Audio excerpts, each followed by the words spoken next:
ఈ నెల 18వ తేదీ ఉదయం టంగుటూరులో హెచ్డిఎఫ్సి బ్యాంకులో సెక్యూరిటీ గార్డుగా పనిచేస్తున్నటువంటి వెంకటరమణయ్య అనే తను అద్దెకుంటున్నటువంటి ఇంట్లోనే తలకు రక్తగాయాలతో చనిపోయి ఉండటం జరిగింది. వాళ్ళ అబ్బాయి హైదరాబాద్ నుంచి వచ్చినటువంటి తర్వాత ఆ అబ్బాయి ఇచ్చినటువంటి కంప్లైంట్ మేరకు దాన్ని హత్య కేసుగా నమోదు చేయటం జరిగింది. 18వ తేదీ మనకు విజయవాడ నుంచి ఎఫ్ఎస్ఎల్ టీము, ఒంగోలు నుంచి క్లూస్ టీము రావటం జరిగింది. ఫింగర్ ప్రింట్స్ యూనిట్ వాళ్ళు ఫింగర్ ప్రింట్స్ కలెక్ట్ చేయటం జరిగింది. దీంట్లో మనకు 18వ తేదీ ఉదయం రిపోర్ట్ అయ్యే టైం నాటికి అది టోటల్గా క్లూలెస్ అన్నమాట. మనకు ఏ మాత్రం ఒక్క చిన్నపాటి క్లూ కూడాను లేదు ఎందుకు జరిగింది అన్నదానికి. వాళ్ళ అబ్బాయితోటి మాట్లాడిన ఆ అబ్బాయి కూడాను యాక్చువల్గా చనిపోయిన వెంకటరమణయ్య ఒక్కడే ఉంటాడు ఇంట్లో గార్డుగా పనిచేస్తూ. వాళ్ళ అబ్బాయి హైదరాబాద్లో ఉంటాడు, వాళ్ళ అమ్మాయి కూడా హైదరాబాద్లోనే ఉంటాడు. వాళ్ళు ఎప్పుడన్నా కానీ రేరుగా వచ్చి వెళ్తూ ఉంటారు. ఆ అబ్బాయిని అడిగితే ఈ వెంకటరమణయ్యకి ఎక్కడా కూడాను ఏమీ శత్రువులు లేరని చెప్పాడు. ఎలాంటి ఎవరితోటి ఏం వివాదాలు లేవు అని చెప్పారు. బ్యాంకు దగ్గర అడిగినా కూడాను అతనికి ఎవరితోటి ఏమీ వివాదాలు లేవని చెప్పటం జరిగింది. అట్లాగని చెప్పేసి కక్షపూరితంగా కాకుండా ఒకవేళ దొంగతనంగా ఏమన్నా జరిగిందా అనుకుంటే ఫస్ట్ అతను ఇంట్లో ఏమి వాస్తవంగానైతే ఎటువంటి వాల్యుబుల్స్ నగదు కానీ బంగారం కానీ ఇట్లా ఉండేటటువంటి పరిస్థితి కూడా కాదు. ఒకవేళ ఎవరన్నా దొంగ వచ్చినా కూడాను ఇలాంటి ఇంటిని కూడాను సెలెక్ట్ చేసుకోవడానికి అవకాశం లేదు వాస్తవంగా. మళ్ళీ ఇంట్లో వస్తువులు, బంగారపు వస్తువులు కూడా ఏమీ పోలేదు. కానీ బీరువా అయితే ఓపెన్ చేసింది, డిస్టర్బ్ చేసినట్టుగా అనిపించింది. కానీ అంత అఫెన్స్ చేయడానికి ఆస్కారం లేదు.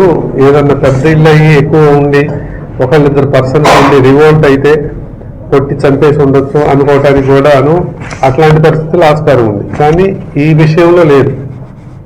అలాంటి పరిస్థితుల్లో మేము జస్ట్ పోయారండి క్రాస్ రోడ్స్ అన్నమాట. ఎటు పోవాలి, ఏ విధమైనటువంటి డైరెక్షన్ తీసుకోవాలి అన్నటువంటి ఏ క్లూ లేనటువంటి ఒక సమయంలో ఈ కేసుని సింగరాయకొండ సిఐ గారు, తర్వాత అట్లాగనే వాళ్ళ team members SIs Nagamalleswararao Tangutur, Singarayakonda Mahendra, అట్లానే జరగమల్లి ఎస్ఐ మహేంద్ర, వీళ్ళ టీము కరెక్ట్ 4 రోజులు డే అండ్ నైట్ వర్కౌట్ చేసి దీని మీద కేవలం 4 రోజుల వ్యవధిలోనే ఎటువంటి క్లూ లేనటువంటి ఒక కేసును ఛేదించటం జరిగింది.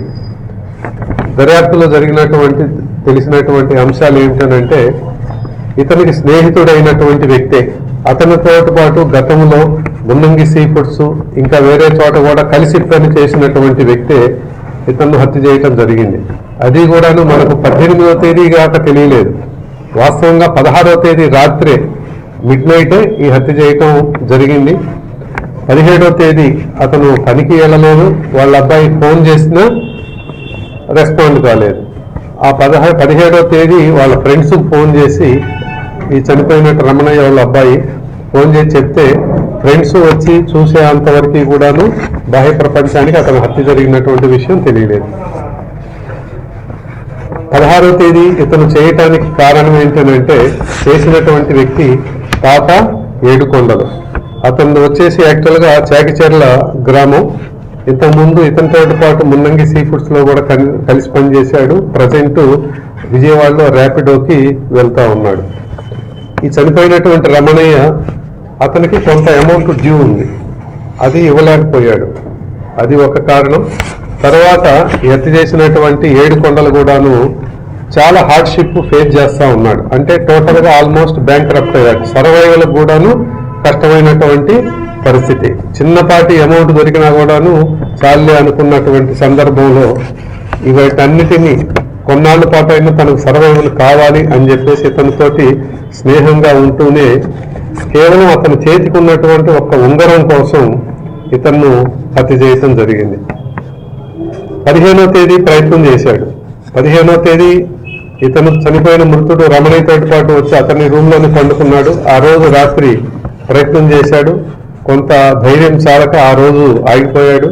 16వ తేదీ కూడా వద్దాం అనుకున్నాడు, కానీ ఫోన్ చేసేటప్పటికి రమణయ్య తెలిసిన వాళ్ళు వచ్చారు, రేపు మధ్యాహ్నం దాకా ఉంటారు అనేటప్పటికి ఆ రోజు కూడాను మానుకున్నాడు, రాలేదు.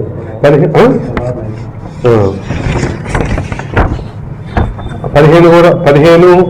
ప్రయత్నం చేశాడు, కాలేదు. 16వ తేదీ బంధువులు వెళ్ళిపోయారు అని చెప్పేసి అన్న తర్వాత ఆ రోజు రాత్రి రావటం జరిగింది. ఇద్దరు బయట ఫుడ్ తీసుకొచ్చుకొని తినేసి పండుకున్నారు. మిడ్ నైట్ లేచిన సందర్భంలో తన రమణయ్య నిద్రపోతున్నటువంటి సమయంలో ఒంగోలులో కొనుక్కొచ్చుకున్నటువంటి ఒక గొడ్డలితోటి అతని తల మీద బాది చంపటం జరిగింది. అట్లానే ఇంట్లో ఉన్నటువంటి ఒక చాకును కూడాను ఉపయోగించేసి గొంతు మీద పడవటం జరిగింది. తర్వాత అతను చేతికున్నటువంటి ఒక చిన్న ఉంగరం, అది కూడాను ఎన్ని గ్రాములు, ఇది కేవలం సుమారు 6 గ్రాములు ఉన్నటువంటి ఉంగరాన్ని అతను తీసుకొని వెళ్ళటం జరిగింది. కేవలం దానికోసము అతనికి ఇవ్వలేదు, డ్యూ ఇవ్వాల్సింది ఇవ్వలేదు, తన కష్టాలు కొంతైనా తీర్చుకోవడం కోసం అని చెప్పేసి ఆ ఉంగరం కోసం అతన్ని హత్య చేయటం జరిగింది. బీరువాలో కూడా వెతికాడు, ఎక్కడ ఏమీ దొరకలేదు, కాముగా వెళ్ళిపోయాడు. మొదట్లో ఏమీ క్లూ లేనటువంటి ఒక కేసుని కేవలం 4 రోజుల వ్యవధిలోనే ఎవరు అన్నది నిగ్గు తేల్చినటువంటి దర్యాప్తు అధికారి సింగరాయకొండ సిఐ గారికి మరియు వాళ్ళ టీం మెంబర్స్కి ఎస్పీ గారి తరఫున, నా తరఫున వాళ్ళందరికీ కంగ్రాచులేషన్స్ చెబుతూ తప్పనిసరిగా దీని మీద ఎస్పీ గారి దగ్గరికి రివార్డు ప్రపోజల్స్ కూడా పంపించడం జరుగుతుంది.